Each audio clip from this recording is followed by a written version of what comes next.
Donc, on va voir brièvement les failles LFI, donc Local File Inclusion, par opposition au RFI, Remote File Inclusion. Donc, on va commencer par la faille LFI, qui tient son nom, donc, comme vous le disiez, de Local File Inclusion, inclusion de fichiers locaux.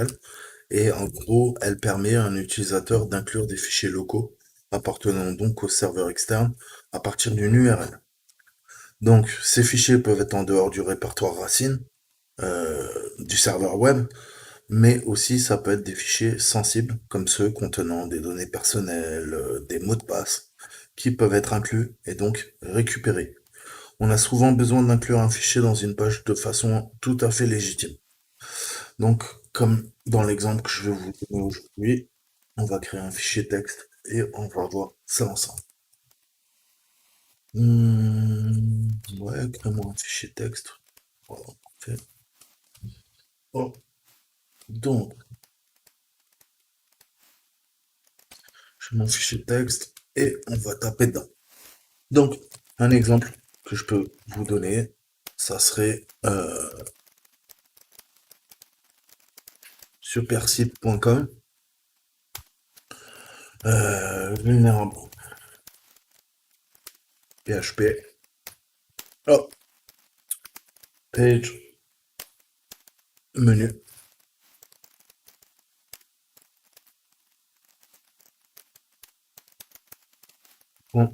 PHP. Donc ça peut être un exemple vers une ressource d'un site internet. Seulement, le fait de vérifier en fait si le fichier existe ne suffit pas. Il faut s'assurer que qu'il soit celui qu'on veut, en fait. Donc, cette faille aussi peut permettre également d'exécuter du code PHP sur le serveur distant. Donc, qu'est-ce qu'on peut faire avec une faille LFI? Donc, cette faille peut permettre de récupérer des informations comme les noms d'utilisateurs de votre serveur ou leur mot de passe. Là, imaginons que je reste sur ce site.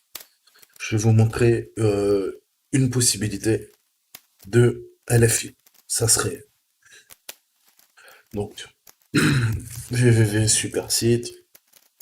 Je l'ai oublié au-dessus, hein, mais vous m'avez compris. On est bien sur le même site. Et là, du coup, on aurait peut-être une page vulnérable.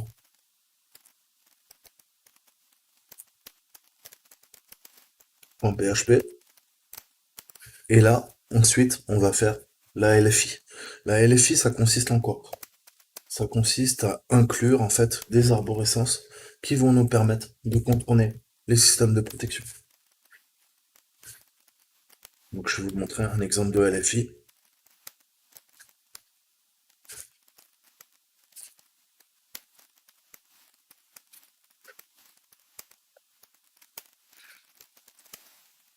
Voilà.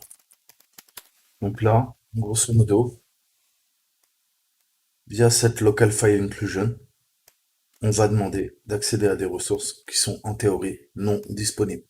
Donc là, si je rentre ça dans mon navigateur web, parfois ça va me permettre d'accéder à des fichiers qui sont externes au site web, qui sont hébergés dans l'arborescence du serveur web. Et là, en l'occurrence, ça nous donnerait, par exemple, ça nous dropperait tous les utilisateurs sur la machine. Donc ça peut être une des possibilités. Exemple, donc le fichier passvd qui peut afficher directement sur un site faillible. Mais on peut également récupérer le code source, par exemple, d'une page PHP ou exécuter des commandes PHP à distance en les postant vers une URL spécifique. Et dans le pire des cas, un shell PHP peut être installé en fait sur le serveur afin d'autoriser un utilisateur, donc en l'occurrence le hacker, à exécuter des commandes à distance. Donc là, ça commence à devenir un peu sale. Donc, comment savoir si mon site est faillible? On peut créer un code PHP faillible et exécuter le script et voir si votre serveur éventuellement euh, accepte ce genre de requête. Donc c'est un code PHP très simple. Vous allez demander $fichier. Ok, là on fait notre déclaration. On fait du $get. Qu'est-ce qu'on veut? On veut récupérer notre fichier. Ok, On termine notre instruction. On passe à la ligne. On va faire un if set. Qu'est-ce qu'on veut récupérer? La valeur du fichier. Ensuite, on commence à ouvrir notre boucle. Hop. Et on continue le script. Qu'est-ce qu'on va lui demander? On va lui demander d'inclure le fichier. Donc on va faire un include.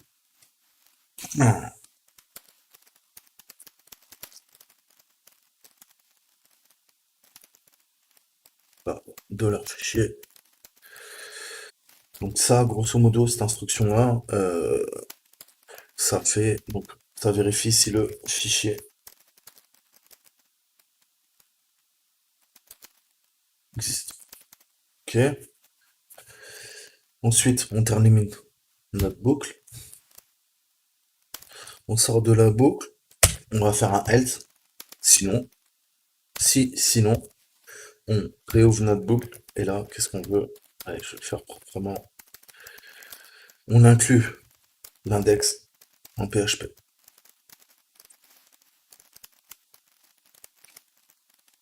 Et on termine notre instruction. On sort de la boucle et on clôture la balise PHP. Donc, on déclare la valeur du fichier, on vérifie si le fichier est présent, s'il n'existe pas, sinon on l'inclut au niveau du fichier PHP. Par exemple, si on regarde si un utilisateur peut accéder à votre service, comment on peut vérifier ça? Eh ben, ça sera via un HTTP, mon super suite, vulnérable. On va appeler notre script vulnérable. En PHP.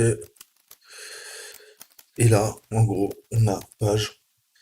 Et là, on va voir si on accède aux ressources via la LFI, comme on a fait. Et là, il y aura genre toto.txt. Est-ce qu'on y accède via ce script? Donc, vous rentrez la séquence avec tous ces paramètres dans l'URL. Et si jamais il y a bien un fichier toto.txt, et ben là, on verra que via la LFI, une personne externe peut accéder en effet au fichier toto qui est présent sur le serveur. Donc là, c'est une grosse faille. Donc il y a un moyen de s'en prémunir. On va changer le script pour éliminer la possibilité d'utiliser le fameux .. en fait, qui permet de nous balader dans les arborescences et qui est pas super en fait.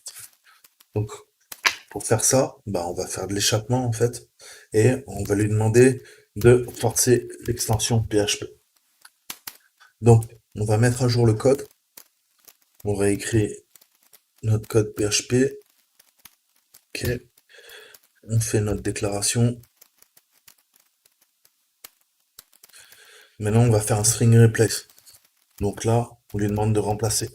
C'est ça qui va nous permettre notre technique d'échappement. On lui dit ça, j'en veux plus. Et puis ça aussi, ça j'en veux pas. Ensuite, on fait notre dollar égale, on va faire un get, on récupère notre fichier, comme tout à l'heure.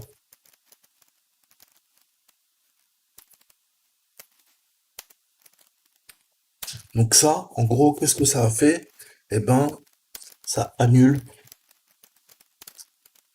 la LFI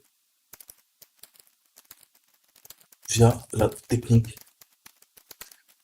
du 2 slash. Donc ça va nous permettre en fait d'exclure déjà, ce qui nous permet en effet de faire à chaque fois notre LFI. Donc ça, ces caractères-là, maintenant, le code PHP va dire, écoute, ça, moi, je les traite pas, je les interprète pas, débrouille-toi. Mais il faut également s'assurer que on va définir bien que le nom du fichier devra être inclus par son nom sans le .php. Parce que ça, c'est pareil, ça peut être une faille. Donc, comment on fait ça? On va faire un if, toujours notre reset. On définit notre variable, donc c'est la variable fichier. Et là, cette fois-ci, on va lui faire un include. comme tout à l'heure, mais on va lui rajouter des informations. Donc, qu'est-ce qu'on veut? On veut la valeur de fichier. OK. Et également PHP, comme on a fait tout à l'heure. Donc là, grosso modo, on ajoute euh,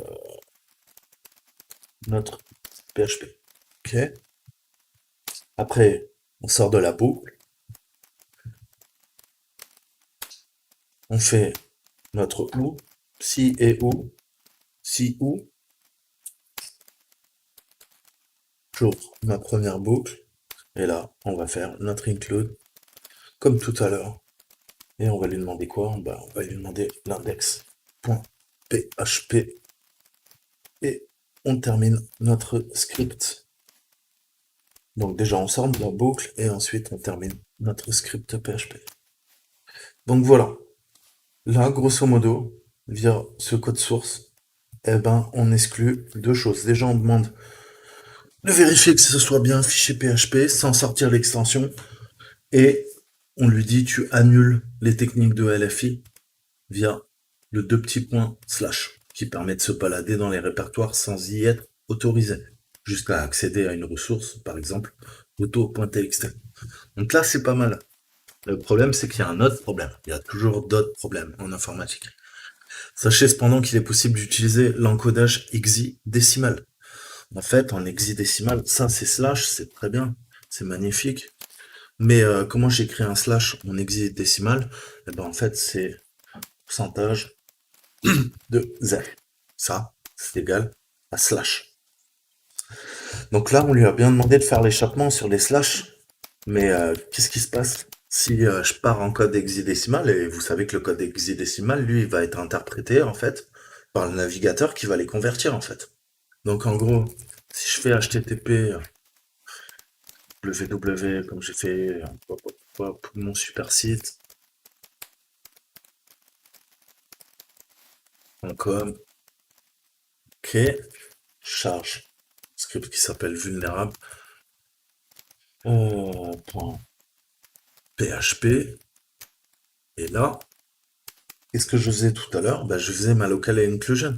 Mais là, je peux toujours la faire, en fait, et je vais feinter le système. Comment je fais ça? Bah, comme je vous ai dit, en fait. Lui, qu'est-ce qu'on fait? Lui, il comprend, bah, tu sais quoi? Tu me protèges de la LFI en faisant de l'échappement sur le deux points slash. Mais si je fais deux points pourcentage de F, bah là, lui, il va pas comprendre. Alors que pourcentage de F, c'est exactement un point slash. Ça, c'est ce qu'on appelle un null byte, en fait. Ça permet, il est possible donc d'utiliser un null byte pour arrêter la chaîne avant l'exécution et passer outre cette restriction. Donc là, grosso modo, qu'est-ce que je pourrais faire? Bah, je pourrais faire ça. Je pourrais faire un nouveau $2f, $2f, $2f, $2f, et là, je vais demander Toto, mon TXT. Mais non, c'est pas bon. Parce qu'en fait, j'arrive exactement à faire la MLFI et à contourner le système de protection qui a mis en place l'administrateur, le webmaster ou l'administrateur système. Et on voit qu'avec des null bytes, on accède aussi à la ressource. Malheureusement, on arrive à contourner ce type de protection. Alors là, vous allez me dire, ouais, on est dans la merde. Non, parce que les nouvelles versions d'Apache, heureusement, ce genre d'exploitation n'est plus possible. Car en fait, bah, pourcentage de ZEF et pourcentage 00, donc qui sont des null bytes, ce qu'on appelle les fameux null bytes, qui permettent parfois de contourner le système de protection, parce que bien sûr en hexadécimal, la machine continue de comprendre et à convertir ces caractères, alors que une personne humaine va pas parler en hexadécimal, généralement ce sont les machines, lui, il va vouloir un caractère. Sauf que la machine, elle comprend exactement ce qu'on lui demande. Pour elle, bah, c'est exactement pareil que ça. Donc, on voit comment les hackers peuvent se servir de ça. Donc, heureusement, ça a été dégagé. Ils sont plus gérés par sécurité dans la nouvelle version d'Apache. Mais, pour pouvoir quand même éviter tout ça, on peut quand même, on a une parade, on va appeler notre fichier et on va faire encore un string replace. Et là, on va utiliser une autre technique. Ok. Donc, on va lui dire caractère 0. Ok. Ensuite, on veut quoi? Notre simple code, pardon. Et tu vas aussi me dégager le dollar fichier. Je termine mon instruction. Et en gros, qu'est-ce que je lui dis? Eh ben là, mon coco, euh, ch ro, pardon, on lui définit et on lui explique que c'est un null byte.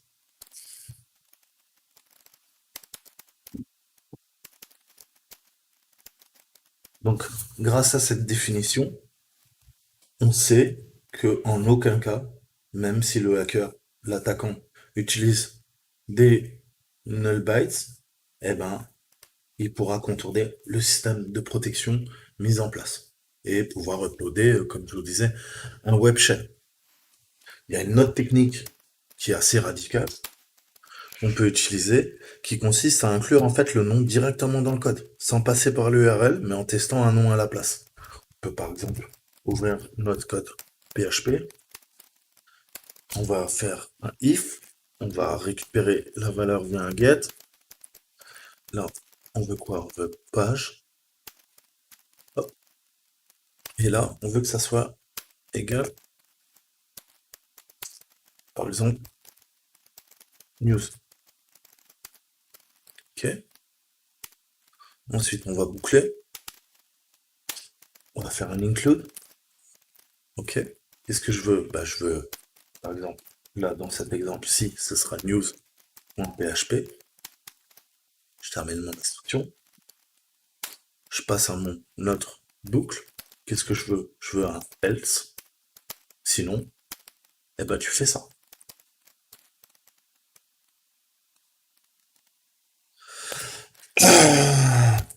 Tu inclus, cette fois-ci, euh, par exemple, accueil en PHP. Fin d'instruction. Et là, qu'est-ce que je fais? Je termine ma boucle et je clôture le code PHP. Donc là, on voit bien que on a inclus le nom directement dans le code sans passer par l'URL, mais en testant un autre nom à la place. Et ça permet de faire le taf. Donc grosso modo, comment on peut éviter ces failles?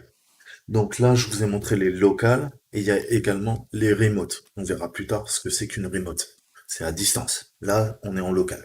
Donc cette faille et bien d'autres en vue, ça permet donc d'être couramment utilisé pour faire des intrusions web sur les applications ou sur des sites web. Donc il faut comprendre les fondamentaux, ce que c'est que du HTTP, HTTPS, du DNS, comprendre l'architecture web en général et essayer de comprendre donc les différentes failles qui sont souvent appliquées au serveur web. Donc on a des cross-site scripting, du XSS, on a du CSRF, on a du SSRF, on a du SQLi, on a des LFI et on a aussi du RFI. Donc ça, ce sont les grosses failles qui peuvent être exploitées et qui menacent la sécurité web parce qu'on peut faire du déni de service, on peut utiliser de mauvaises configurations qui ont été faites par le webmaster, récupérer des données personnelles, faire de la reconnaissance, puisqu'on peut pinguer l'ensemble des machines qui sont sur le réseau une fois qu'on a attaqué le site web.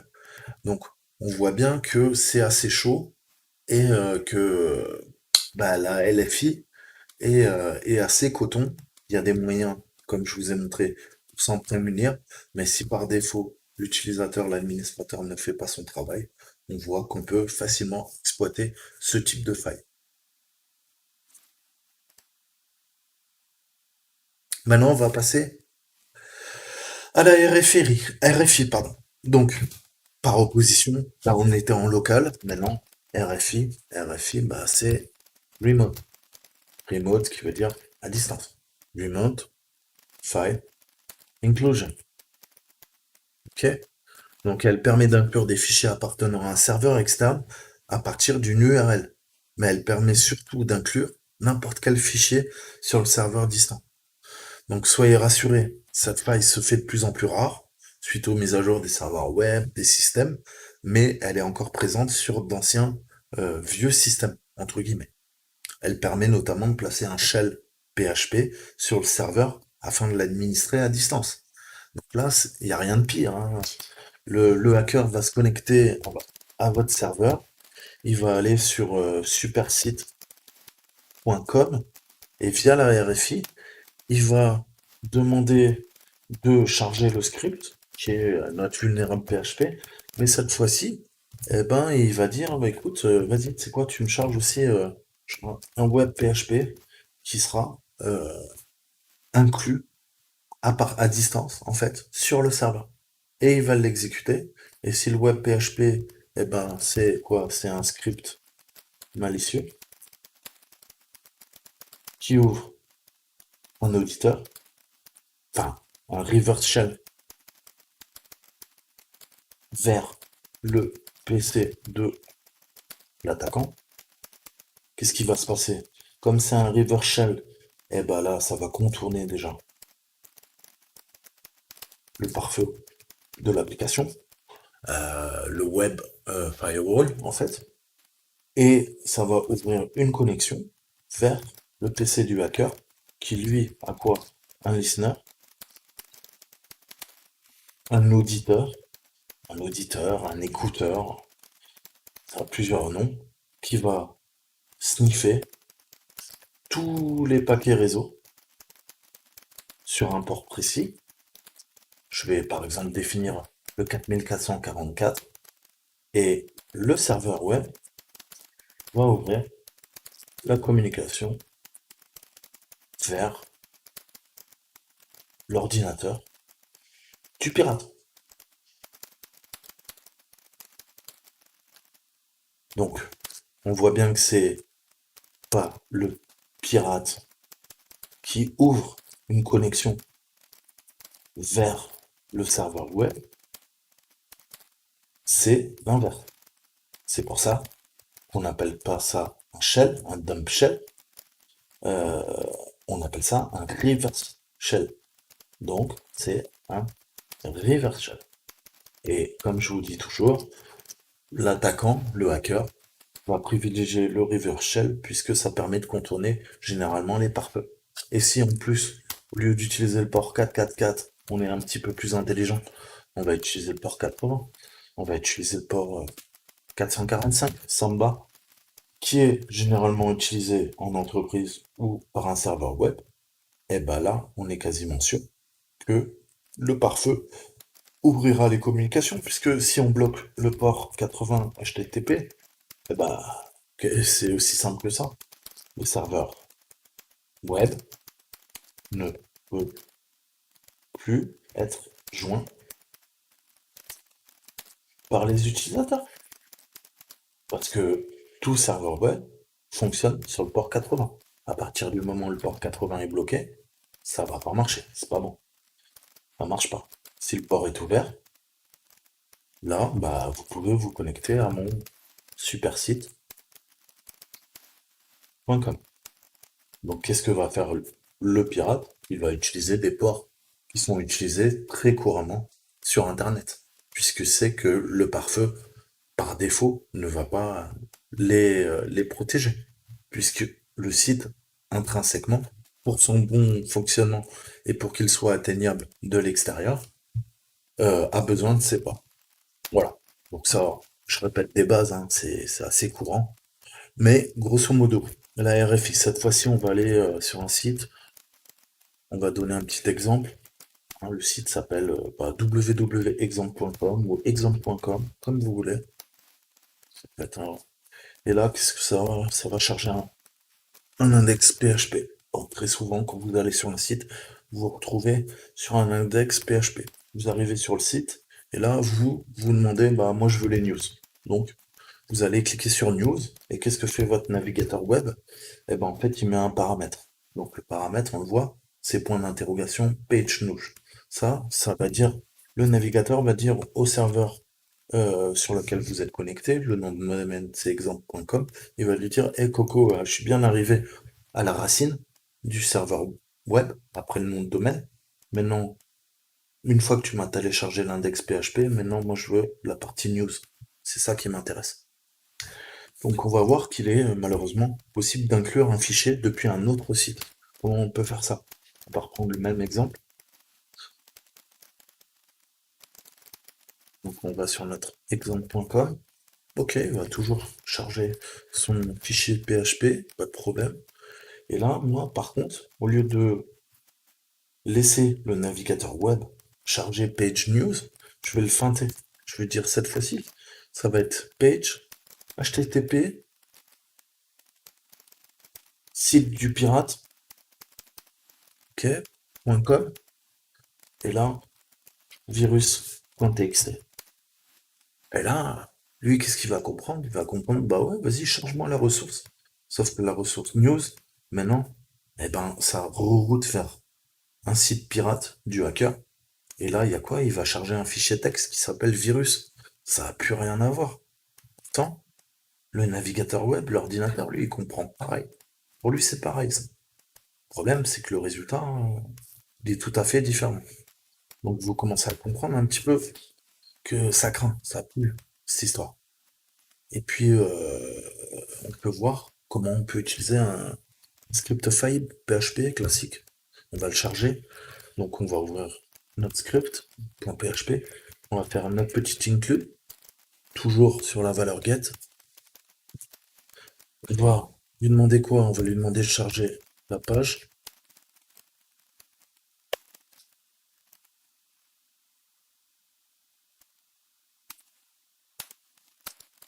Et là, si on fait ça, on voit que c'est vraiment à ne jamais faire. Parce que ça permet en fait de faire tout cette faille RFI. Dès que vous voyez un script comme ça sur une page web, en gros, eh ben, c'est la porte ouverte à l'inclusion, la remote inclusion. Donc, on va pouvoir charger une ressource à distance. Il faut surtout pas faire ce genre de script. Donc ça, vous oubliez, en PHP, c'est la pire connerie à faire. Maintenant, on va voir comment s'en prémunir. Hein, déjà, il faut mettre à jour votre serveur web, votre système d'exploitation, et puis bah, le mieux c'est d'installer un IDS, un HDS, qui permet de protéger quelque peu au niveau des paquets réseau, qui va analyser les communications et voir s'il y a des attaques qui sont en cours. Et puis bien sûr des logs pour pouvoir analyser ce qui se passe sur votre serveur web. Donc la protection s'apparente à celle utilisée pour les LFI, que je vous ai montré tout à l'heure. Il suffit d'inclure des fichiers sans passer directement par une URL.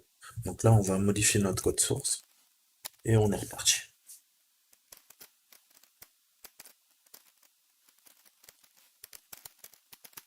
Donc on a notre PHP, parfait. Là, qu'est-ce qu'on veut? Eh ben, on va lui dire les pages. Hein. Moi, je veux que ça soit en arrêt, donc on va faire un tableau. Là, on veut quoi? Ben, moi, je veux que tu me charges les news et que tu comprennes bien que ça équivaut à news.html et pas autre chose. Contact, par exemple, eh ben, c'est bien égal à contact.html et pas autre chose. Je veux que quand j'ai accueil, eh ben, tu comprennes bien que ce n'est pas autre chose que accueil ou dyslexique.